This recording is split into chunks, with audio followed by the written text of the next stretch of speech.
Okay, so we have Maslow's hierarchy of needs. When you go to Lizzie, and you click on her, she shows you Maslow's pyramid, which is a video all about the hierarchy of needs. Um, but I now want to add Texas reality check to this.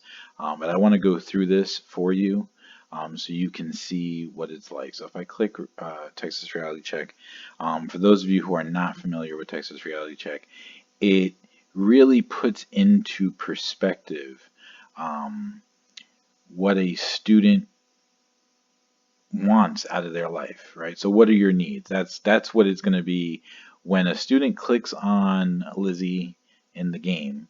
It's going to say, "What do you need?" Then it's going to take you to this website, okay? And the kids will go through their reality check. And I can walk them through this if this is something that they're interested in. This video will also be available to them, but really this is more for the presentation of this professional development that we're doing. So it's like, oh, what was the work that you did? Well, I added Texas Reality Check to my game because we have the lens of needs. On which levels of Maslow's hierarchy is my game operating? Um, all of them. I want the kids to really understand what Maslow's hierarchy of needs are. And our goals as teachers should be to get children to self actualize. Um, to rise above the survival needs and all the way up to self actualization. And what's the first step? Well, knowing what you want, I feel, is probably the most important step. I didn't have this as a kid, right? And I don't think a lot of people had this as a kid. Real reality check, you know. Um, for instance, I will have students that will tell me that they want to be YouTube video makers, okay, for their lifestyle. That's what they want to do because they see it as cool, and it's fun and exciting. I've been making YouTube videos for a while now, and I have not made $1 through YouTube as of yet. So, I impart that upon students that I don't want to discourage them from any lifestyle that they want. But I do want them to have exactly what this says, a reality check. So let's go through this reality check for anybody who hasn't done it before, or doesn't know what it is, and also for my students who, oh, what do I do? I don't know what to do. Well, this is what you do. So you click on start the test, you go to Houston, or start your reality check, then you go to Houston because we live in Houston. Okay. So your housing, um, the question is, where do you plan to live when you grow up? I'm going to go with house. I live in a house. Okay. So this is pretty accurate. My previous house cost this much. I have a more expensive home now, but that was a personal choice.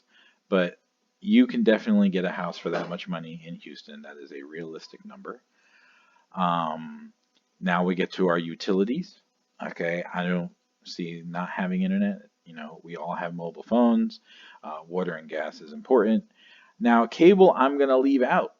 Okay, cable or satellite system will provide you with a minimum of premium channels, blah, blah, blah, blah, blah. Okay, I personally don't have cable. I use Netflix and Hulu and Disney Plus and all that stuff. So that's where my internet comes into play. Now, my internet doesn't cost $41. My internet costs $60. So that's not accurate, really. But it definitely is not $85, and I don't have cable. So I'm not, it's close. It's not perfect. But you're going to need electricity, and my electricity is not that high, so it probably evens out. These numbers are pretty close, I have to say. Now, how's your food and your eating? Okay, I'm real. I don't eat out all the time. My wife does cook most of the time, but we do eat out when we want to. So I say eat out. I don't eat at home or dine out. You're gonna have a good blend, even if you're ordering a pizza. That's still the same thing. Um, so then you got your transportation. Okay. Um, This is where I ask the kids, what's important to you? Okay, now some kids, this might change as you get older, right? Because, when I was a kid, I wanted uh, a nice car and all that. I didn't have a concept of new or used.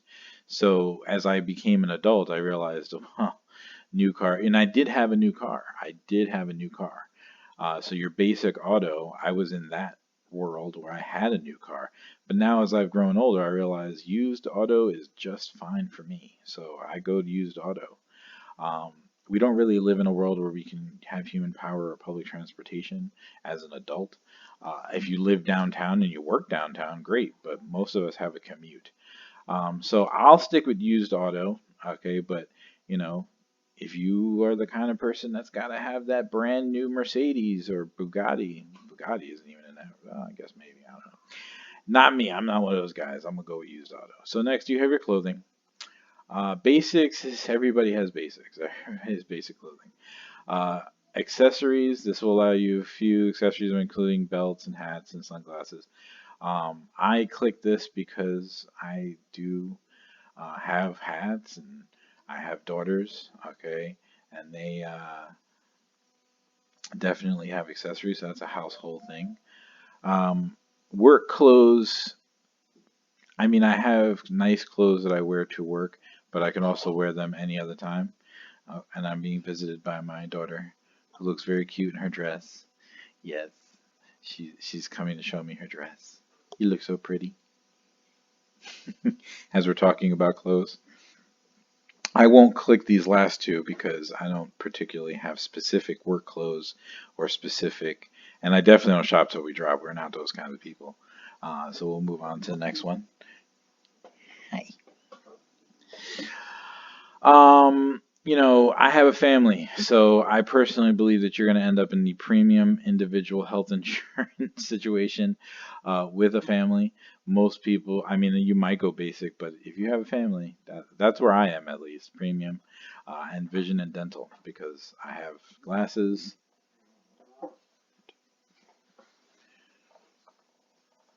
I have glasses and I have teeth. So those are important things that we deal with. We're all going to have basic personal care. Now, health and fitness, gym memberships, etc.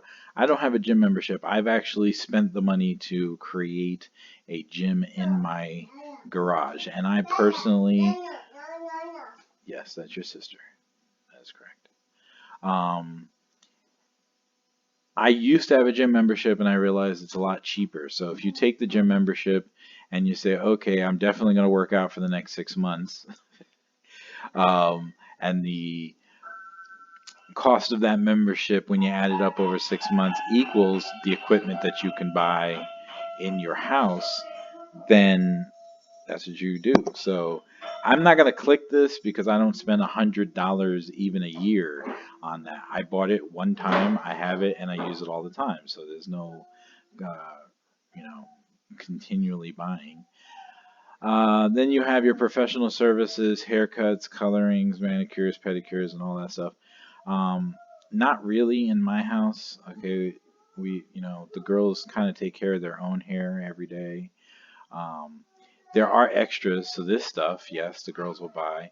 Not so much luxuries, but um, that's a pretty accurate expenditure per month on what we do in my house. Entertainment, absolutely home bundle. We do go we watch movies from time to time. Um, we're not a party people, but we might go camping. I wouldn't say we do this on a monthly basis. So let me take a look at this. I'll put it in there just to put it in there, but I wouldn't say that we do that too often. But we will go to like Main Event and Dave and Buster's, and so I'll put that in there, and it kind of evens out in my eyes. I own a bike. We have a dog. We go on vacations. I like TVs and stuff as well. Okay, and I like to sit on couches. So these are all real things that exist. Now, I have a master's degree from a private institute, so I would click there. Most students would probably, just click over here and bachelor's. But masters, let's be super ambitious because if and that this is like the first thing. If you're, if I'm speaking to a child right now, you don't know where your life is going to take you. So if you overestimate the things that you're going to do, it'll cost you less. Fantastic. But if you underestimate, then you'll find yourself short. So you don't want to be in that position. So, you know, let's roll with that. And that being said, I have three or more children. And I'm pretty sure that's not an accurate number. The kids are more expensive, I think, but it's not a bad number, So we'll click on that. So then we got savings, and I have learned as an adult that if you're not saving at least 10% of your income, you're putting yourself in a bad position. Um, so I went through my bad position. I went through my learning phase. Okay, I've filed for bankruptcy, and I'm not ashamed to say that. I learned the hard way. So now, as a teacher, I can educate the smart way. Save 10% of your income. Trust me, you will be happy if you do that. So you got your totals, okay? And so here, 121,000. That's the annual salary needed. Now, this is the part where it gets interesting. Obviously, as a teacher, I don't make $121,000 a year.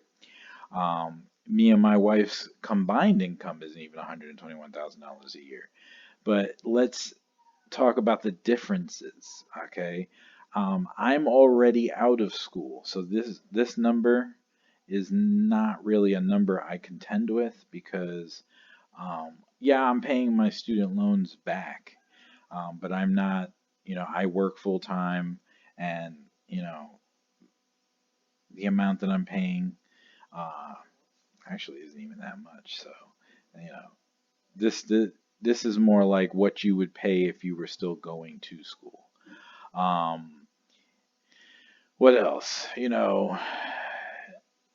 It's it's it's an accurate depiction of what you should be thinking about. Okay, so for instance, if my annual salary needed was $121,000, okay, I've already accumulated the things that I have. I already live in my house. I already have my car. I have a lot of the stuff because I've been doing this for a while.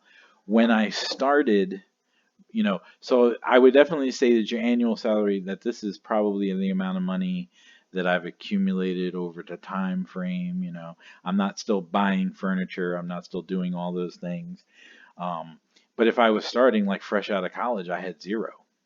So if I had this in mind back then, because I didn't even have it in mind back then, if I had this in mind back then, I would know that, trying to be a photographer was probably not the way to go, but I did go that way. But anyway, once you've got that number, now you explore your occupations. What will get me to that level? What are the careers? Okay. And I got 5 pages of careers. There's a lot of different choices. So as a student, you would go through and look at them and make a decision as to what interests you. Which brings us back to the game. What interests you? And this is where you're going to get curious, and this is where you're going to explore, and you're going to learn the different things about the different careers, and get your feet wet and get a feeling for what that's going to mean for you. So that was Texas Reality Check, and I will add this video to the Mando Minecraft site so that way, if I have questions on what do I do, here's the answer. But also an explanation of why I'm adding it to the game so that way kids have their lens of needs. Where are we going? Think with the end in mind. That's a Stephen Covey 7 habits tip for anybody who doesn't know about the 7 habits of highly successful people, which is another book that I read. And I also try to implement the 7 habits of highly effective teens, which is part of where this game started from. Because kids, they need to learn a lot, and some of them don't receive this information anywhere else. But anyway, Texas Reality Check on Mando Minecraft.